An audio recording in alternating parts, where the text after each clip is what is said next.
The Greek gods. The goddess Hera. Now these gods reigned for some 3,000 years, and there were many of them. But 12 chief ones, Zeus, married his sister Hera, a family habit. They were always quarreling, and he angered her by his infidelities. She enraged him with her strategies. She was the queen of intriguers, and always found it easy to outwit Zeus, who was busy with many things. Once she persuaded the other gods into a plot against him. She drugged his drink. They surrounded him as he slept and bound him with rawhide thongs. He raged and roared and swore to destroy them, but they had stolen his thunderbolt, and he could not break the thongs. But his faithful cousin, the 100-handed Briareus, who had helped him against the Titans, was working as his gardener. He heard the quarreling under the palace window, looked in, and saw his master bound to the couch. He reached through his 100 long arms and unbound the 100 knots.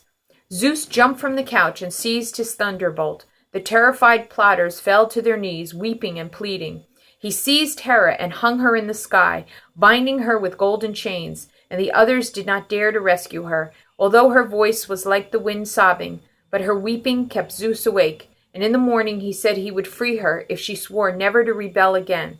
She promised, and Zeus promised to mend his ways too, but they kept watching each other. Zeus was king of the gods, lord of the sky. His sister Demeter was the earth goddess, lady of growing things. His sister Hera was also his wife, queen of the gods. His brother Poseidon was god of the sea. His older brother Hades ruled a dark domain, the underworld, the land beyond death. The other gods in the pantheon were Zeus's children. 3 of them were also Hera's. These were Ares, the god of war, Hephaestus, the smith god, forger of weapons, and Eris, goddess of discord, who shrieks beside Ares in his battle chariot. The rest of Zeus's children were born out of wedlock. 3 of them entered the pantheon. The first was Athene, and the story of how she was born is told in the next chapter. And that is the end of the chapter on Hera.